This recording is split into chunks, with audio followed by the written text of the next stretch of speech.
আজকে প্রায় 2 মাস পরে তোমাদের সাথে ব্লগ শেয়ার করছি। কেন এত দেরি হলো তোমরা অনেকে কমেন্ট করেছো, সব প্রশ্নের উত্তর তোমাদেরকে দেবো। ব্লগটা জাস্ট স্টার্ট করলাম। হ্যালো এভরিওয়ান, কেমন আছো সবাই? আশা করছি তোমরা সবাই অনেক ভালো আছো আর আমিও অনেক ভালো আছি।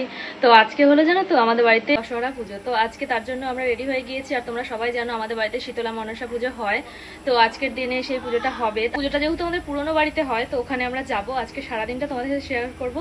ভাই বোন পিসি পিসেমশাই সবাই এসছে। আমি ভাই আর বোন তিনজন মিলে তারপরে স্কুটি করে যাচ্ছিলাম মা শীতলা মনসার মন্দির, যেখানে আর কি আজকে পুজোটা হবে। তো চলো যাওয়া যাক। আর ওখানে গিয়ে দেখলাম যে না, স্নানযাত্রা থেকে এখনও মা শীতলা মনসা ফেরেননি।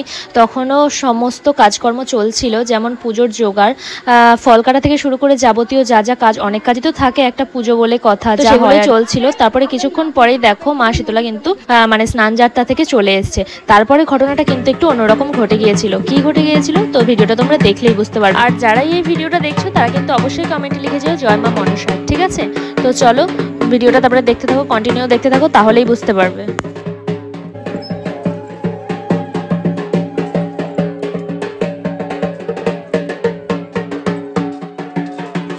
তো মা অন্যান্য বারে মানে আস্তে আস্তে মোটামুটি 3টে মতো বেজে যায়, কিন্তু এবার একটুখানি তাড়াতাড়ি চলে এসেছিল, প্রায় 2:30টার মধ্যে চলে এসেছিলো। এবার ভিডিওটা তোমরা ভালো করে নোটিস করলে দেখতে পারবে কিছু অলৌকিক ঘটনা এই পুজোতে ঘটেছিল, যেটা কিন্তু গত মানে আমার জীবনের অভিজ্ঞতাতে কোনোবার কিন্তু এরকম ঘটনা, অলৌকিক ঘটনা কিন্তু ঘটে। আর ভিডিওটি হয়তো তোমরা এখন দেখছো, তোমাদের কাছে কেমন লাগছে সেটা আমি ভালো বুঝতে পারছি না, কিন্তু যেই সময় এই ঘটনা ঘটছিল সেই সময় সবাই প্রায় অবাকই হয়ে গিয়েছিল যে কেন এরকম হচ্ছে, যে বা আমাদের কি কি ভুল রয়েছে বা কিছু সেরকম ভাবেই। দেখো জিনিসটা মানে একটু অলৌকিক টাইপেরই লাগলো আমাদের কাছে।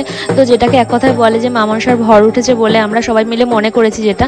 তো জানি না আসলে এসব কিছু হয় কি না, কিন্তু তবুও নিজের চোখকে তো আর অবিশ্বাস করানো যায় না।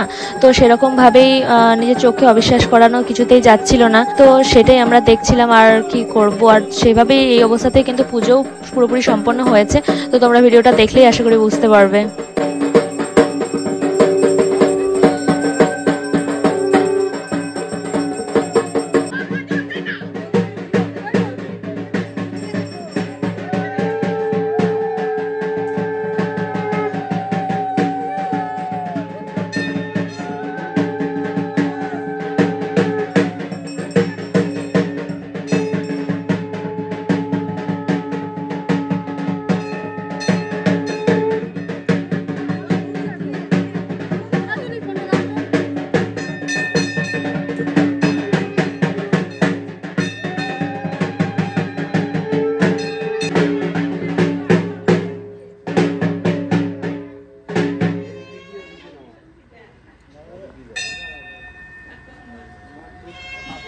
তো পুজোতে এরকম এসে এরকম একটা ঘটনা ঘটবে সেরকম আমরা তো কেউ ভাবিনি।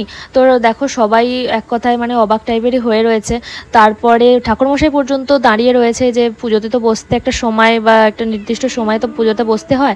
তো ওনারও দেরি হয়ে যাচ্ছিল। তো তারপরে কিছুক্ষণ পর থেকে কিন্তু পুজো স্টার্ট হয়ে গিয়েছিল এই অবস্থাতেই। কিন্তু তারপরে পুজো কিন্তু শুরু হয়ে গিয়েছিল। পুজো যখন শেষের দিকে তখন কিন্তু এই জিনিসটা মানে ছেড়ে গিয়েছিল এক কথায়। সবাই যেটা বলছিল আমিও কিন্তু সেটাই বলছি।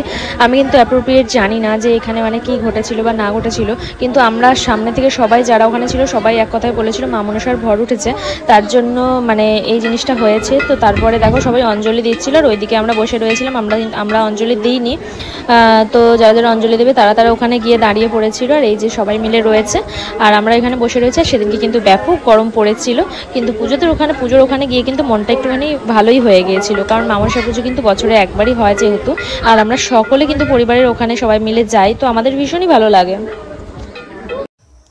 তো গাইস ওখানে তো পুজো অলরেডি হচ্ছে আর তোমরা তো সবাই দেখেছো যে ওখানে একটা কাণ্ড ঘটে গিয়েছে। হঠাৎ করেই মা মনসার ভর উঠে গিয়েছে।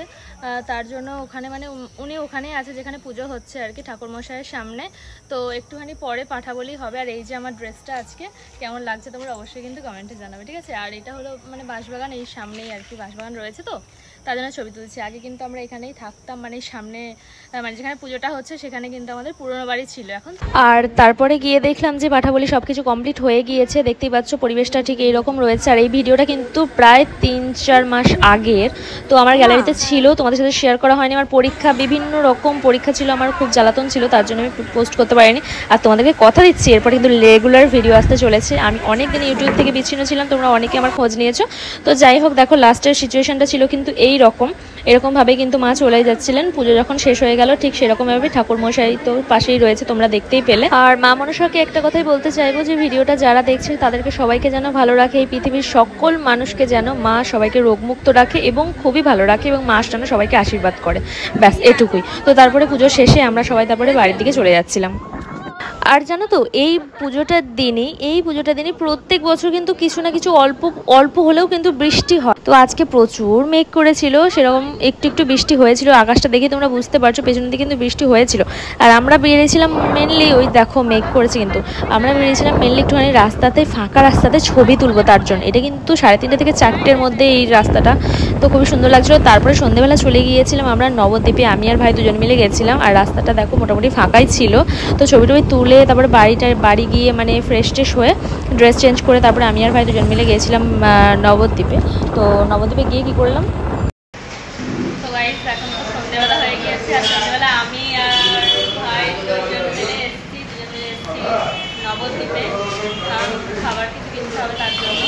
তো আমরা এখন পকোড়া খাবো, তারপরে বিরিয়ানি নিয়ে যাবো, এই হলো ব্যাপার। আর আমাদেরকে সবাই বিরিয়ানি আনতে দিয়েছে, তো কত কি নিচ্ছি পরে তোমাদেরকে দেখাচ্ছি। আমাদের পকোড়া চলে এসছে, তো চলো খেয়ে নিই। মেনু কার্ডটা তোমাদের দেখে ও জায়গা সেটিং করে নেবে, আমার সঙ্গে করবে মনে হয় না তোমাকে কনফিডেন্স, ঠিক আছে।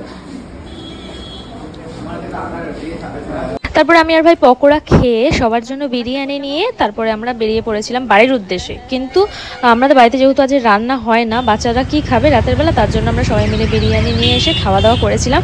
কিন্তু এটা হলো বিষ্ণুপ্রিয়া স্টেশন, ট্রেনটা জাস্ট একটু আগেই গেল, তার জন্য দেখতেই পাচ্ছ ভিড় জমে গিয়েছে। আর সন্ধ্যেবেলার টাইমে কিন্তু নবদ্বীপে বেশ ভিড় হয়, তো বেশ ভালো লাগছিল। গরমটা যেহেতু যেদিনকে খুবই ছিল, আর স্কুটিটা সবসময় আমি চালাই, আজকে ভাই চালাচ্ছে, আমি পিছনে বসে রয়েছি, তো আমার ভীষণই ভালো লাগছিল।